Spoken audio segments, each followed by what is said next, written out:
I'm Dinah Okolie, and essentially I have a 12-year background as a primary school teacher, and I left primary school teaching full-time a couple of years ago I decided that I wanted to sort of... Hello and welcome to Obehi Podcast. I'm your host, Obehi A14, and I strongly believe that everyone has a story to share. Now let's get started into this episode.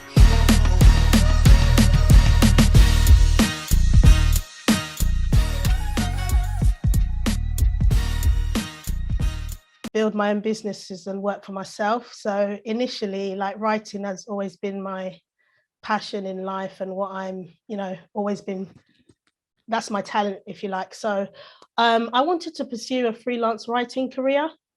And so I had this decision to make, to leave what was essentially, I was in middle leadership at the time, well-paid job, and to leave. And I had several reasons for that.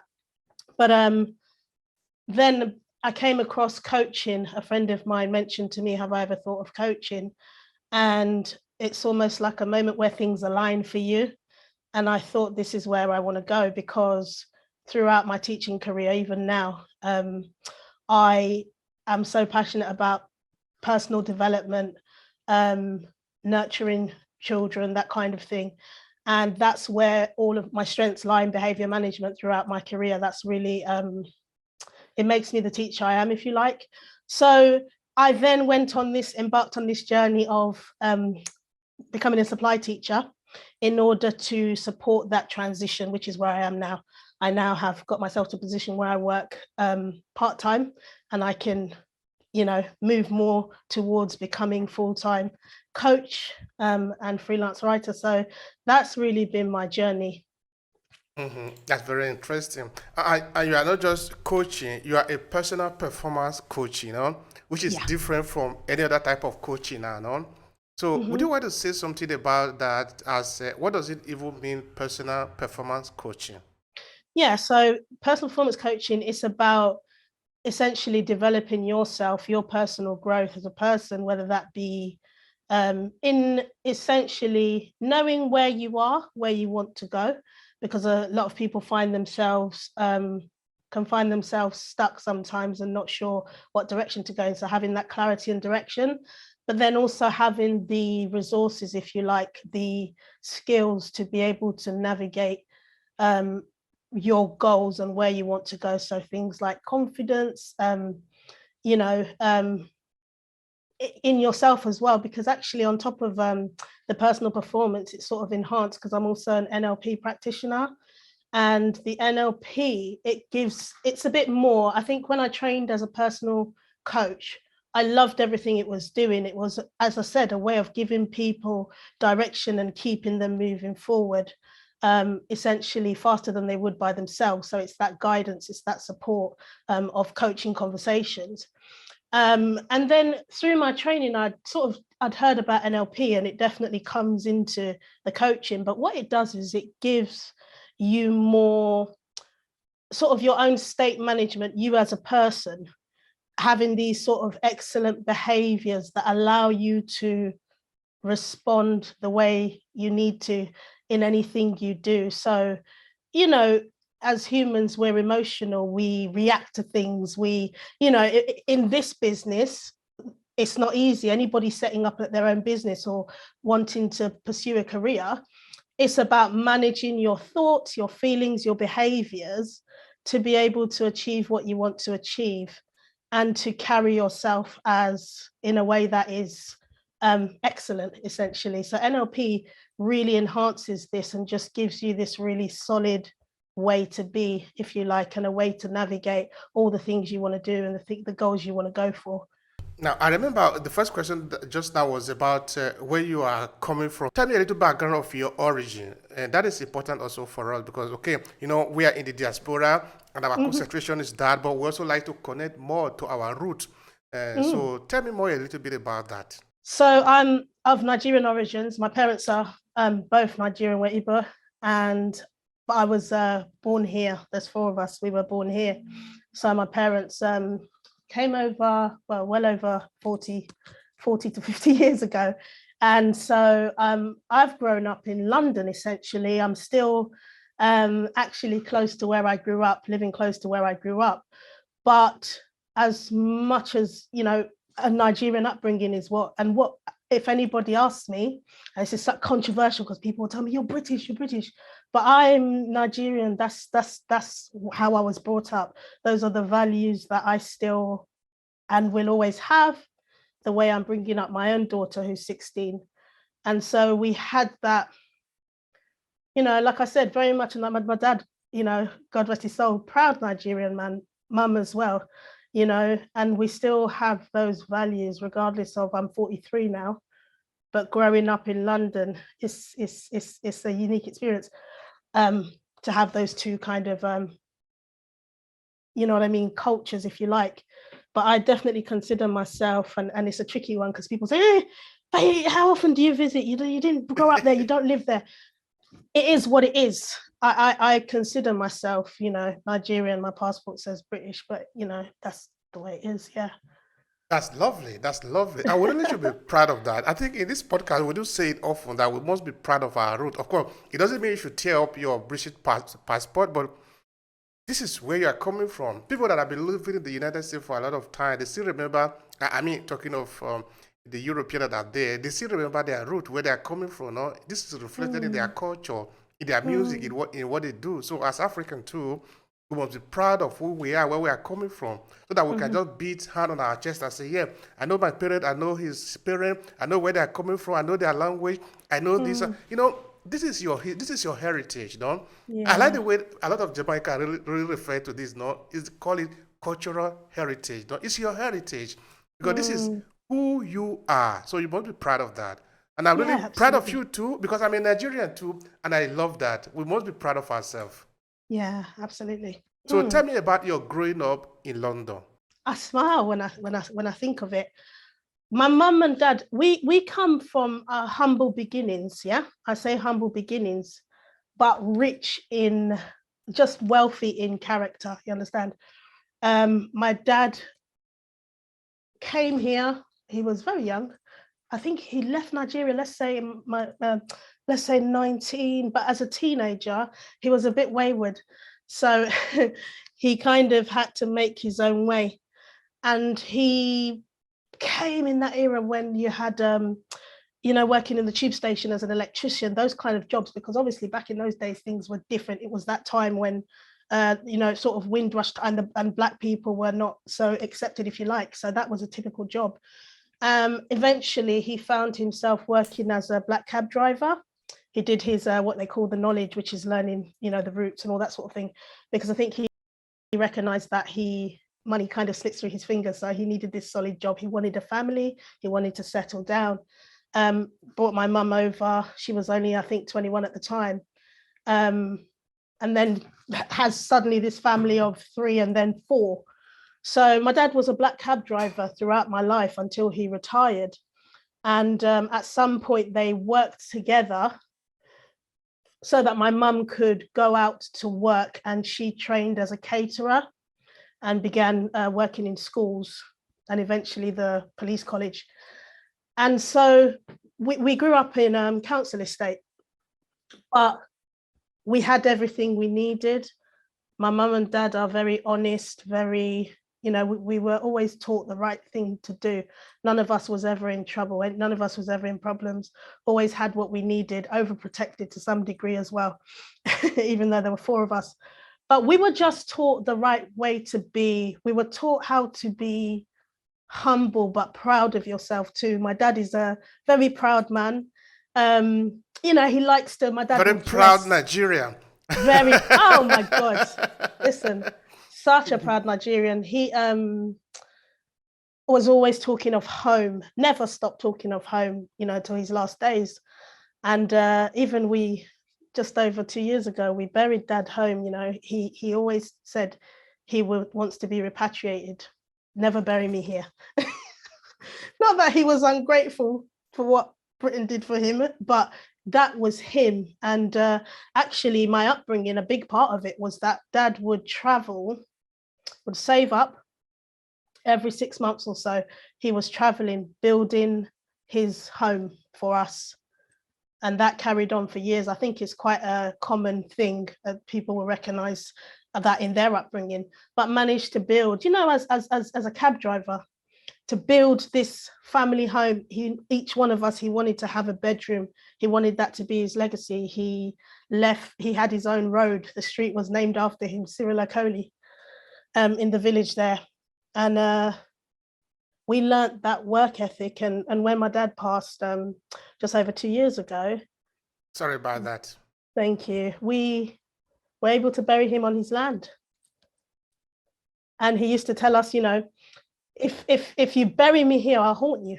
Like, that was his little joke, but I think he meant it. So, very proud Nigerian man, loved his roots. So the story of the African diaspora is very, very important. It is our story, and we must tell it. All right, now you grew up in London. This is the capital of the world, if we want to put it like that. No, there is everything there, Yeah. So you decide that you want to give back, because this is very important. This is also why we want to know where we are coming from. You look at your background. Now you decide that you want to give back by being a coach. What kind of fulfillment do you want to have doing this kind of business? What I would do is just make clear with coaching, because I think a lot of people hear it and there's coaches everywhere. Everybody's a coach. But what's important about coaching as an intervention is that it is non-directive. So that's the distinction. It's not about giving your opinion or telling somebody what to do. Oh, I've been here before you. I've been in the corporate world. This is what you do, this. This is not how it works. Essentially, what you're doing is you're having open conversations with people. You're finding out what it is they want, what their reality is, what resources do they currently have to get there, what is it they need to work on with you. But the responsibility lies with them. That's the reason why you don't give your opinion, you don't give your advice. You do it in a way through powerful questioning, so that that person feels that onus of what it is. So it's different to mentoring. Mentoring might be, oh, I've been in problems before, and this is what you should do, young person.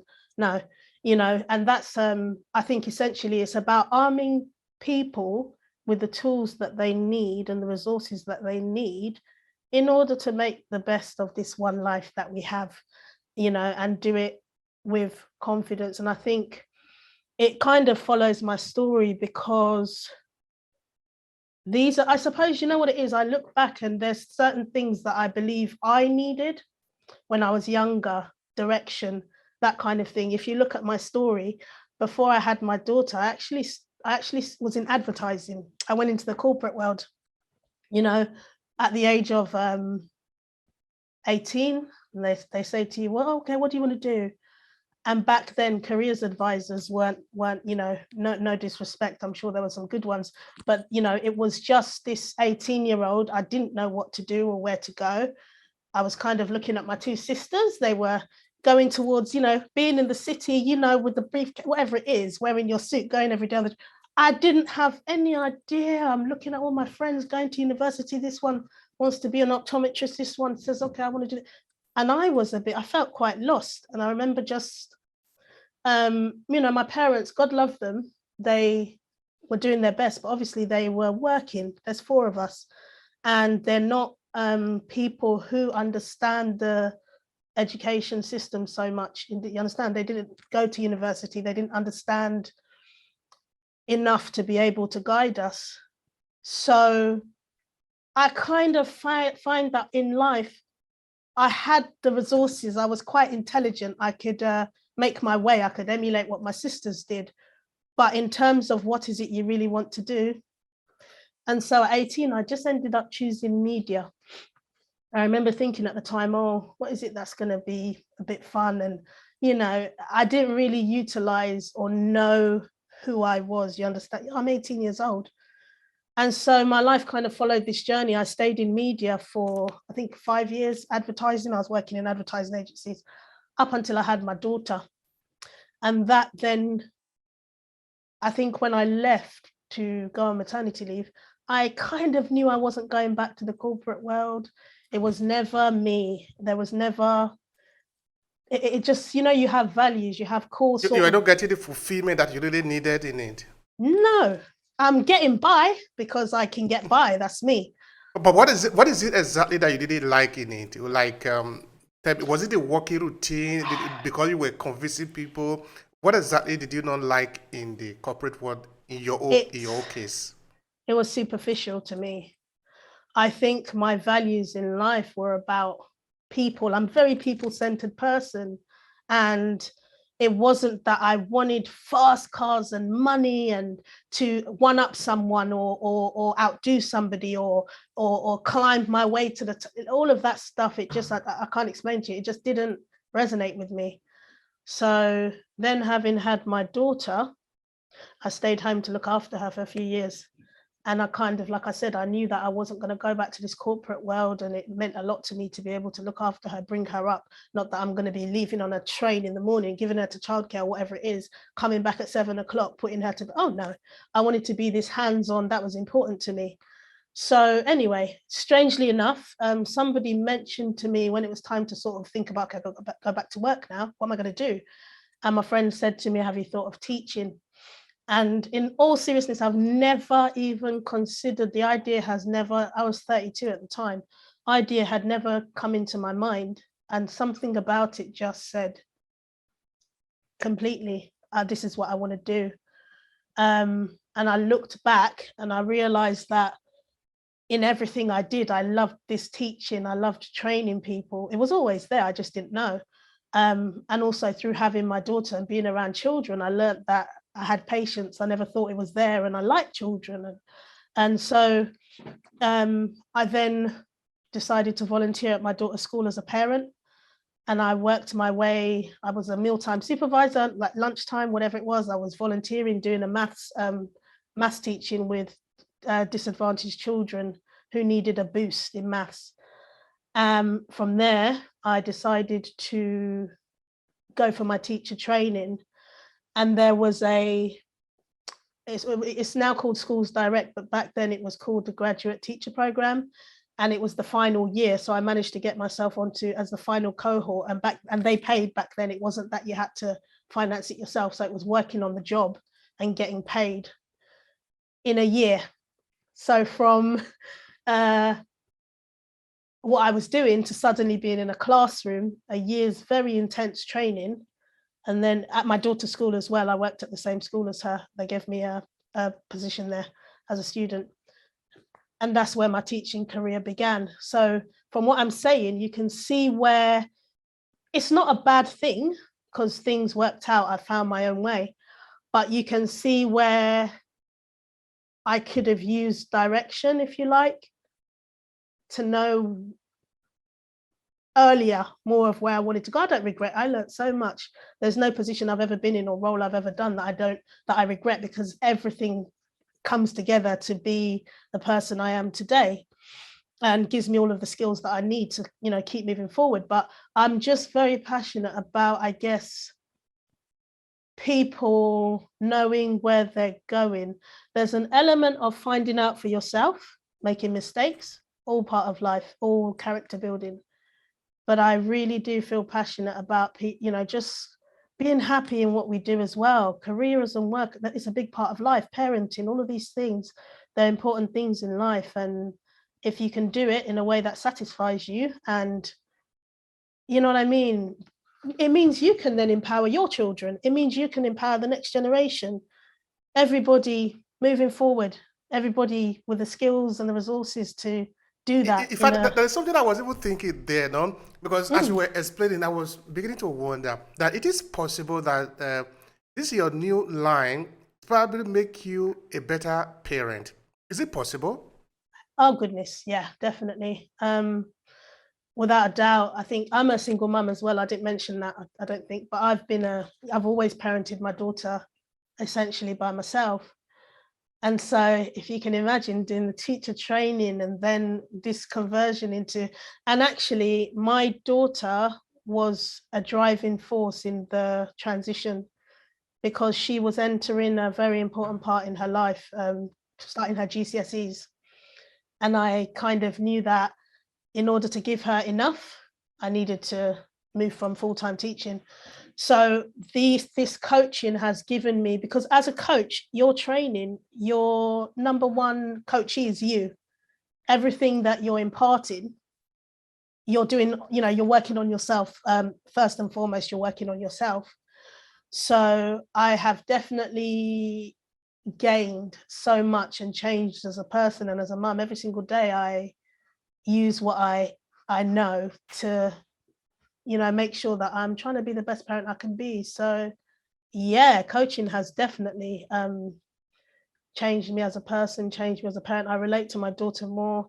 NLP helps me to see her perspective, because NLP is about reframing.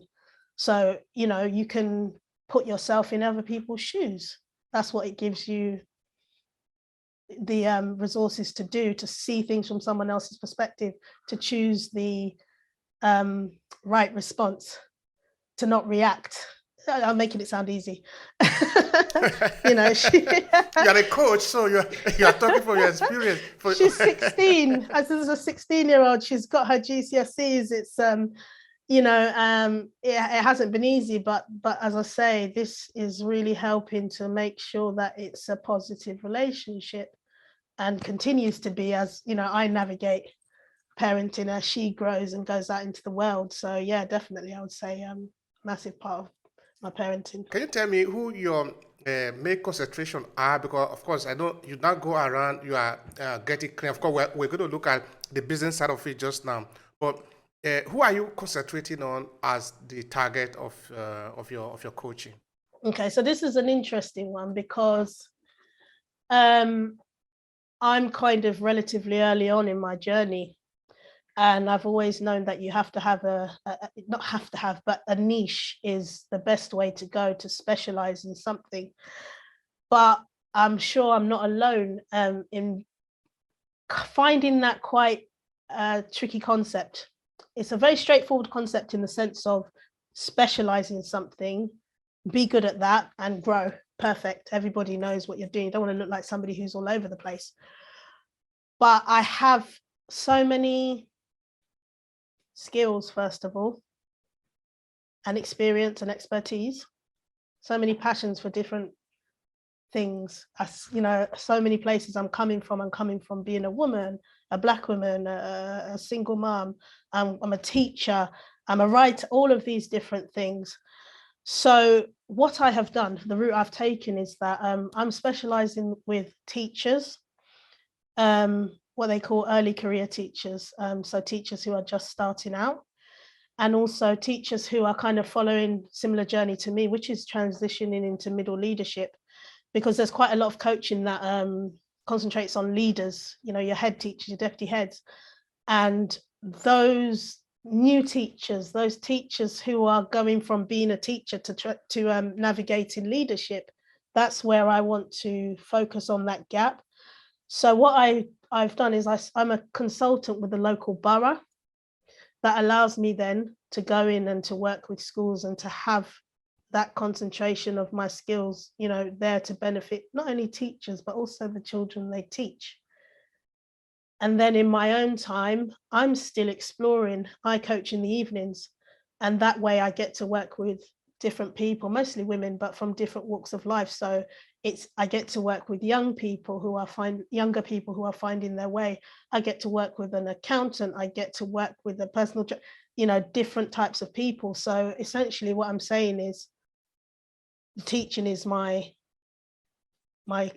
niche, if you like, but I'm still just seeing and finding out and exploring at this early stage in my career. So it's almost like I'm getting the best of both worlds, because you will get that advice, you must have a niche, you must, and then there's other people that say, no, why should you have? And I used to wonder, how does this all work? Because I know that I wear so many hats, but I know that I don't want to be this person that's just looks like somebody who jack of all trades, if you like. And so I used to wonder, like, which one is the right one? And it's difficult when you're starting out and so many people are telling you so many different things, and you want to succeed and you don't want to lose confidence. So that was my way of saying, okay, I'm using my speciality where I know that I can benefit people, I'm very passionate about staff retention as well. Teachers, the state of education, we don't need to go into it, but teachers are leaving in their droves, and I understand why. But I'm passionate about helping, working on that situation so that they have better coping mechanisms, time management, dealing with pressures. That's where the NLP comes in, all of that sort of thing.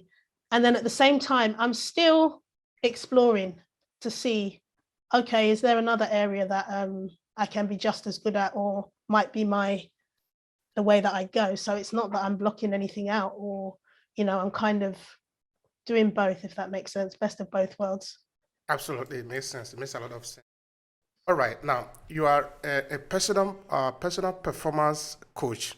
Tell me about that. How do you really help people to improve their performance? I want to believe that is where you are going. Anyway, you are the coach. You help me. How do you really go about your coaching? Yeah, so essentially, when I get a new client, we'll do an exploration session. So that will really, for them, be a chance to just explore and bring out what are the main things, what are the main goals or outcomes, if you like, that you would like. Okay. And then we look at some of the reality of the situation, I guess. So you look at some of the constraints that are happening. Okay, what's happening in your life at the moment? Okay, where are you? Okay, where is it you want to see yourself? When do you want to see this by? How will you know that you've achieved what it is you want to achieve? And then when we've established what it is that they want to do, then we then have essentially it's a coaching conversation, and that can reveal where there might be limiting beliefs that are holding somebody back. It can reveal where actually that quite often it reveals that you are more further along than you think you are, or that you have more resources than you think you do. But it's about streamlining it, because often most of my clients come and their thoughts are everywhere. There's so many things they want to do. But they need that coaching conversation to help them to sit down and to focus in and to get clarity and to get direction, so that they can see a clear path, because you have to be able to see where you're going. It's about starting with the end in mind. I can't remember who said that, but you begin with the end in mind, and then you go from there. And contrary to what people think, it's not that you sit down every time you see a client, every 2 weeks, and you're working on the same thing. No, every time they come to you, it might change. It might be that whatever's most pressing to them at that time, that's what you sit down and you make sure that that's the right outcome that they're looking towards. And so from the beginning of a session to the end, essentially what they will get is clear idea of where they're going, what the goal is, where am I with it, what else do I need, okay, what could I do? And then they leave with an action plan of just stepping stones. Might be 1 or 2 stepping stones that they're going to take these actions, and they're achievable actions. It's not that, it's not about taking huge leaps, but by the next session, we're going to sit down. Okay, how did you get on? How did you get on with the action? What was successful for you? What wasn't? Okay, what did you do instead? So you can see how through this process, they're moving forward towards what it is they want to achieve through stepping stones. So what their longer term goals are, what their ultimate goals are, even 10 years down the line, 20 years down the line, what they want to get, but it's about moving them towards that. That's interesting. Now, you made mention of limited belief. Do you want to say anything about that to sort of clarify for the average person? Yeah, so we all have them. Limiting beliefs, they're those they can be quite deeply ingrained to the point where we don't even know that we have them. But it might be something like okay, I mentioned earlier about my mum and dad not going to university. I remember my dad, bless him, he always had this thing, I'm not a learned man, because he didn't go to university. So he's comparing himself to others, and that would stop him from doing some things. Sometimes and so I say that only because when I speak of my dad, you can see that is not any old man. That is a man. You understand? That is a person who has everything. Look at you. But that belief of I didn't go to university, you can only imagine the number of things that it might have stopped him from doing. And we have these things about ourselves. And it's about unpicking those things. Oh, I'm not confident enough. Oh, I can't do that. Oh, no, that's not for me. I'm not good at those things. Sometimes it's our comfort zone. Something comes along, an opportunity, but we've told ourselves, no, you know what, that person over there, they're really confident. They're good at that. I'm a little bit too shy. So we have these things, we have these views of ourselves. And those things, just every day that we're missing opportunities, they're stopping us. We don't even realize it. We're doubting ourselves. And we're frustrated because we want to achieve something and we want to move forward. But because these beliefs, that's where the limits come in. They're limiting us. They're stopping us from trying something new. They're stopping us from saying yes. They're stopping us from asking for an opportunity because we assume, oh no, something about us or the situation. So those are essentially what we mean by limiting beliefs. And you help your clients as a coach, you help your coachee to raise their awareness that this is there. And Good. obviously, in knowing that it's there, they can start to move past it. To move past it, that is very important now, because if you need to get somewhere, there is a say somewhere that if you have something that you are aiming at, if you don't have it already, meaning that is something blocking you. So for you to get it, you need to first of all break that bridge, that barrier that is holding you back. So now I'm interested in what kind of tool do you use to help people understand this thing that they want to achieve and how to break the barrier that is holding them back? What are the tools that you employ? I would say, as I said, first of all, it's raising their awareness, and that I guess it's the questioning. So it's the use of really powerful questioning. So if somebody brings up a limiting belief about themselves, then you can help them to explore where it came from, why it was there. You can help them to look back as they are now with the wisdom they have now to realize why it might be there and that it might not be so true. But yeah, I guess you question them. You ask them, well, where's the proof of that? Okay, well, how do you know that this is true? Okay, who says that that's true?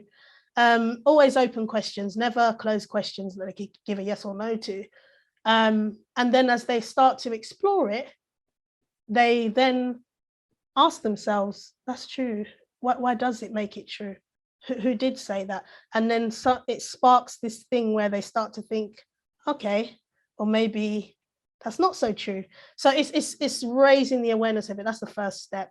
And then just, using questioning to get them to question it and to see an alternative, to reframe it, so to see it from a different perspective. Now, I'm beginning to see you now as somebody who is prepared for this job, which means you need to develop certain skill for you to be able to navigate even this job, because I'm looking at it like a kind of that there is a lot of psychology that is required to do the work, no? So Definitely.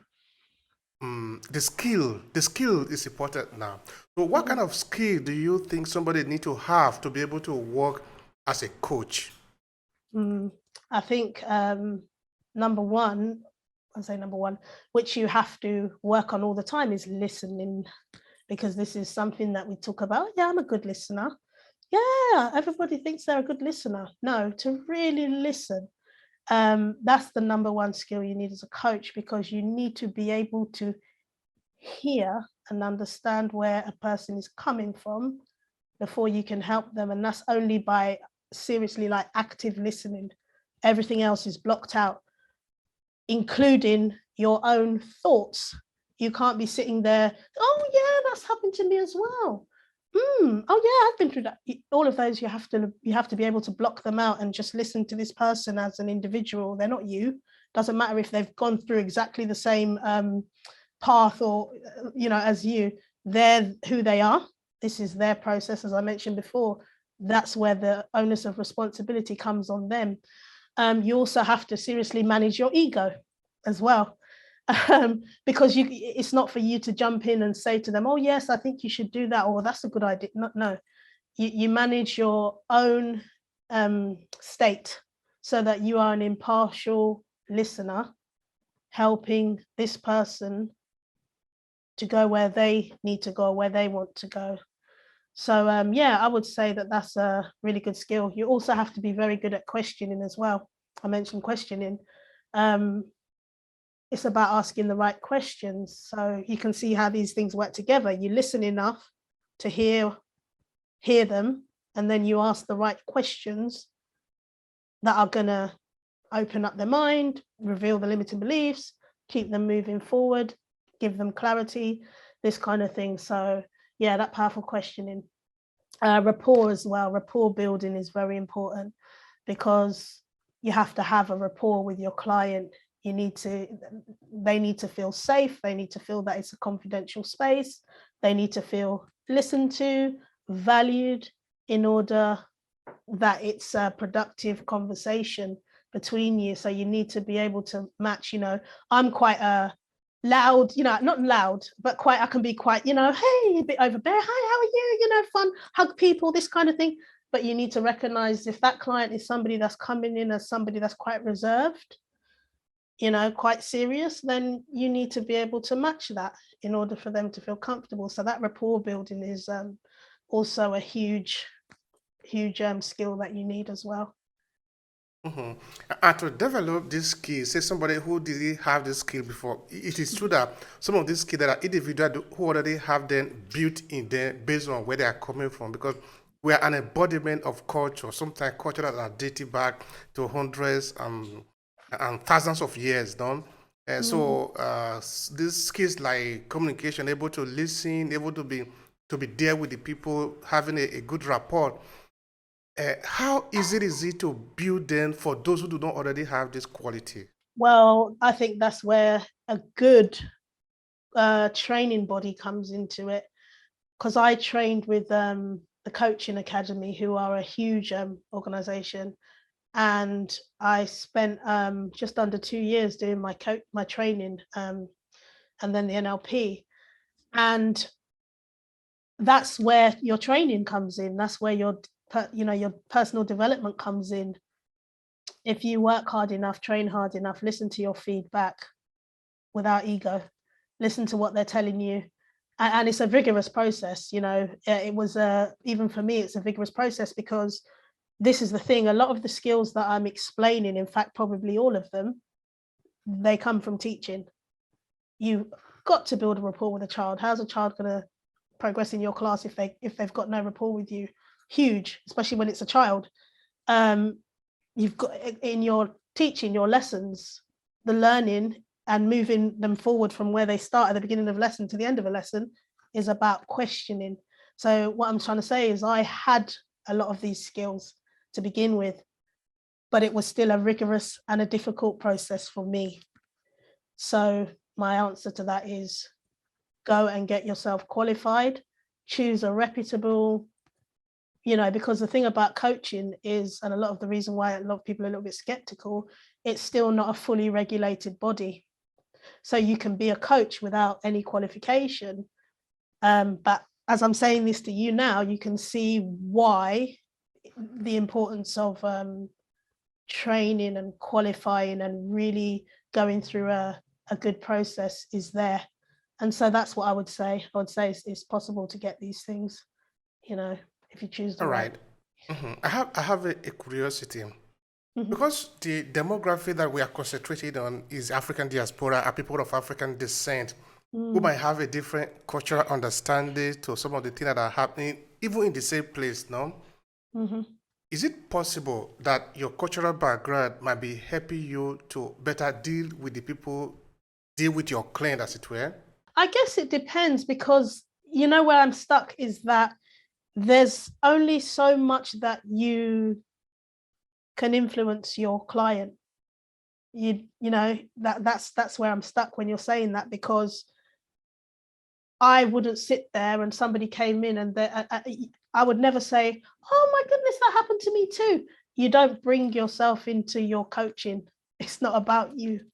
And that's where you're making me think when you ask me that question, because that's the cutoff. You don't bring yourself into it. You don't, you might share stories, with your clients, but not in a way that you are leading them. That's really important. You're not, if I lead my clients, if I tell them what worked for me and what to do, and then they say to me, oh my goodness, I'm so glad I met you. You've changed my life. Oh, thank you. I don't know what I would have done without you. Where's the responsibility? What did you do then? They end up thinking that I've done all of this for them. Listen, I facilitated the process. I guided you, I supported you, but I'm not responsible for you becoming more confident. I'm not responsible for you gaining that position that you wanted. I'm not essentially responsible for that. You are. And if you don't believe that you are, then what's the point of the coaching? The whole point of coaching is to grow. The person develops as a person. They develop the skills they need. They develop the resources, and they're not tied to you for 3 years, coaching every week, every 2 weeks. No, there comes a point when they should feel confident enough and resourced enough to go out there and use what you've helped them and guided them to grow, if that makes sense. So it does make sense. Yeah. Now, I have seen some people within the community. Again, I'm talking about the African diaspora community, because this is something that it's not something that we are particularly used to, having somebody coming to coach you, to teach you some of the things that or to guide you as a trainer. Let me use your own words, people sometimes, well, it's very expensive. Okay, maybe I don't even need that, things like that. Yeah. So you being a coach, what do you want to say in respect of the cost of having a coach? One of the things that I've learned and that we were told earlier on, and don't get me wrong, I was sitting there thinking, that's expensive. I don't think I can afford that. Is I pay for coaching myself as a coach still. But what I would say is, what is the price of growth? What's the price? It's not about, look, you can look at it as there's a lot of coaches that will talk about, I only work with high-powered clients who want a job with a 6-figure, whatever it is, and those are the only people I work for. Those are their values, and that's fine. That aligns with you. Do you understand? Yeah. So to me, it's about what is the cost of personal change. So I'm saying that it can be seen as I want this job and this coach has helped me to get that. So for that, I'm willing to pay £2,000. There are other benefits that are not so perceptive, like you don't perceive them immediately. Somebody's changing over the course of 6-12 weeks with you, whatever, how many sessions, somebody's changing internally as a person. Somebody's becoming more confident. Somebody is believing in themselves more. It's this slow burn, if you like, but at the end of it, you are changing. You are equipping yourself for life. It's not just for that job that you want now. What's the cost of that? If what price would you put on that? That's a high price that you would put on that. And it's not about, it's something that you could do by yourself. That might take you years and years and years, but that coach is moving you forward quicker than you would by yourself. So when people say, it's too expensive, that's what I would say. I personally know, even if I haven't got that much money, I know from experience that it's worth having and paying for that. And that's what I say. What's the price of life change? What price would you put on it? You weren't happy or whatever it was, and now you're becoming somebody who's happier, somebody who's enjoying life, somebody who's able to live in the moment. That's not do you understand? It's not something that most people would put a small price on. That's what I would say to that. Right. Now, for a beginner coach out there who want to start coaching and looking at your experience, what would you say are maybe the 3 best strategies that you must employ if you want to succeed? From, of course, looking at it from the point of business, looking at it from the point, of course, you are going to have to define your own success. But the strategy that you need to employ if you want to succeed. Number 1, train. Get a qualification, get a reputable qualification, and continue your career development at every, continue it. Don't just give up on it. So that needs to be a continued thing. second thing I would say is use your network. So the network of people that you already know, because I think the finding clients and knowing if you're going to be able to sustain yourself is probably the biggest fear, and the reason why a lot of coaches go back to their old job, or they, so use your existing network as a base, first of all. And thirdly, I would say learn how to scale up. Yeah. So at the moment, it's all about, workshops. So because you can coach one-to-one. That's why I say use your existing networks. One-to-one coaching, I think, is great to develop you, to give you experience and all this sort of thing. But eventually, think about sort of scaling up to where you're doing group workshops, if you like. And so that is what's going to keep your client base consistent, is having, a really good service that you offer, and you can grow it basically from being, whatever it is, one-to-one coaching, but to something that, scaling up is what I'm saying. Find a good, why the thing with me is I'm still at that point where I know what's out there, and I'm very observant. I'll sit back. I want to be really clear about the direction I'm going in. And there's a lot of people out there who are after young coaches. So I tell them to be careful. And they come to you and they say, oh, become a £10,000 a month coach. And there's this strategy that they use. It doesn't agree with me. But somewhere in between you working at a smaller scale and coaching one-to-one, and, somewhere in between these £10,000 a month, do this, do that, I guarantee it, or you don't have to pay me. There is a strategy for yourself, getting to, putting yourself out there, marketing yourself in the right way, and just being able to reach people in a different way on a larger scale. I think that's where the secret, if you like, to sustaining yourself is. Yeah. So if people want to connect with you, or maybe you have offer there, whatever is it that can be useful to your business in this moment, please go ahead and do that. Yeah, so if people want to connect with me, the best place to find me at the moment is on LinkedIn. So get me on LinkedIn if you want to connect with me. And also I give a free exploratory session, 45-minute session. And that's a really good base, I guess, for you to start from with that. So that's always on offer. But yeah, connect with me on LinkedIn.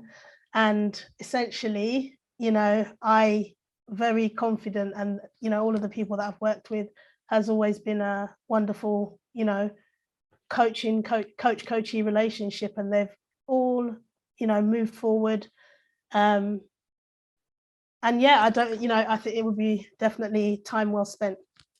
Oh, right, that's absolutely important. Now I've asked you everything I need to ask you, and it'll really be great here. Now, to conclude the conversation, what would be maybe a kind of a final message or something that you wanted to say I didn't ask you, to conclude it very briefly? Let's go. Your journey is your own.